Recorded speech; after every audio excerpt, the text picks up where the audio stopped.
Yun, dito tayo sa Quezon Boulevard, Quiapo, Manila mga kabikers. So update tayo dito sa Boulevard Bicycle Center. So tapat sila ng Nazarene Research, ayan po. Tapos malapit din sila dito sa Barbosa Police Station. So ngayon samahan nyo ako, mag-update tayo sa mga presyuhan dito sa Boulevard Bicycle Center. Let's go! Yun, nandito tayo sa Boulevard Bicycle Center dito sa Quezon Boulevard, Quiapo, Manila. Ayan. Ito po yung bike shop na pag wholesale yung presyuhan dito, mapa bisikleta man, mapa bike parts man, accessories, ayan po. So focus tayo dito sa kanilang mga mountain bike at saka may road bike dito. Ayan. So ito yung binabalik-balikan natin dahil sobrang baba po ng presyo dito mga kabikers. Okay, so wag na tayong paligoy-ligoy pa. Mayroon po ditong Lucky 7 na 29er.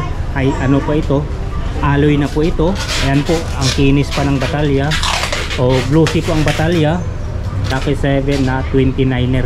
Nakapresyo po dito is 7,200 pesos po. Ayan, naka-hydraulic na po yan, powered by SN Simers. Ayan, Sensa MX-10. So ibig sabihin naka 1x10 na po ang setup nito. Naka self bearing yung bottom bracket, Solin yung crankset. Ayan, tapos yung RD MX-10 10 speed to, nakasit type. Ayan po, 1132. So yung mga hubs nito 1. Ayan, pati sa harap. So 29er po ang gulong. Siyempre 29 po ang sukat ng batalya. So 2.20 ang size nito, 29 by 2.20. Pedals, ball bearing pa lang, plastic. Okay, saddle, quality na rin. Tapos sa kanyang handlebar, Lucky 7, stem, Lucky 7, headset, pintan. Yan, may 1, 2, 3, 4. May 4 na spacer. Tinidor, blackout, black stanchion.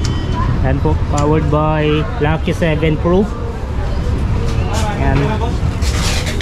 Ulitin ko lang yung presyo, 7,200 pesos mga kabikers. ICR na yung ibang kable. Yung hydraulic naman niya sa likod is nandito sa labas, dumaan sa baba ng down tube. Yan. Yan siya. So mayroon siyang side stand, tapos naka push mount yung caliper sa likod. Pero silipin pa rin natin. Ayan po, quick release na po yan. Push mount yung caliper, tapos may side stand. 7,200 pesos mga kabikers dito sa Boulevard Bicycle Center. Next natin to 2.6 mga kabikers. Presyo 7,300 pesos. 2.6 Camros, tama po ba? Camron, sorry, Camron nga pala. Ayan, 2.6 Camron. Internal cable routing, pero mayroon siyang external cable. Yung hydraulic brakes niya, yung prong arm coated po ng solid na plastic, tapos naka self bearing. Kuwari ko nasa 34 teeth ang ngipin nito. Ito, ganun din, nasa 34 ang ngipin nitong plato. So 27.5 pa lang sukat itong 2.6 na Camron. So yung RD, L2, A5. Yan.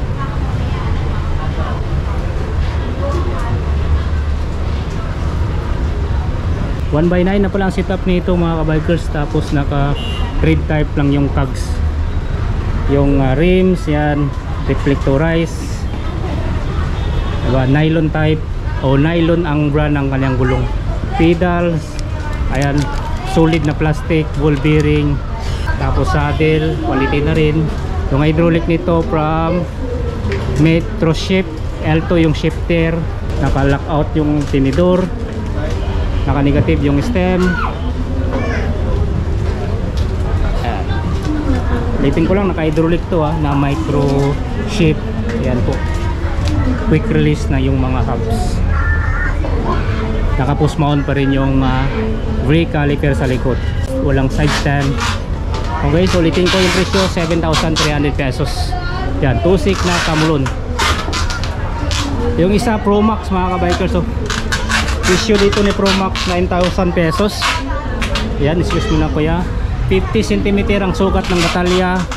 Yan, aerodynamic yung frame, pero yung drop bar naka-tubular type pa.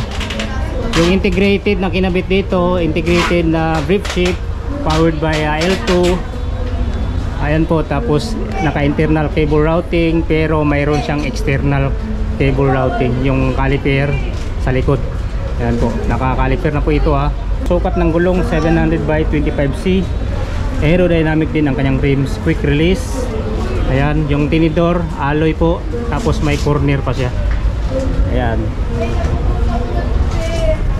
Okay, yung mga valve nito, American type, yung seat post, yan, aerodynamic. Yan, Pro Max po ito mga kabikers ha, na 50 cm ang sukat. Oops, sorry. Ayan po. So presyo nga pala 9,000 pesos mga kabikers ha. Ayan, sa Pro Max na to, na road bike. Dito lang yan sa Boulevard Bicycle Center mga kabikers. Ayan, yung pedals nito, ball bearing, tapos quality na rin ang kanyang saddle. Glossy nga pala to. Pro Max pa rin ang kanyang rims. Ayan, so marami din silang mga frame nito, mga rim set, ayan, mga bike parts. Ayan, pang wholesale talaga yung mga presyuan dito mga kabikers. Pero nag-focus lang tayo dito sa kanilang bisikleta dahil madalas mura yung mga bisikleta dito. At kung naalala nyo, mayroon tayong blinag dito na mga Crusta. Ayan. So ngayon, Tusik naman at saka Lucky 7 at Pro Max yung naka-display dito sa Boulevard Bicycle Center. So palagi tayong mag-update dito dahil mura talaga yung mga binibintang bisikleta dito.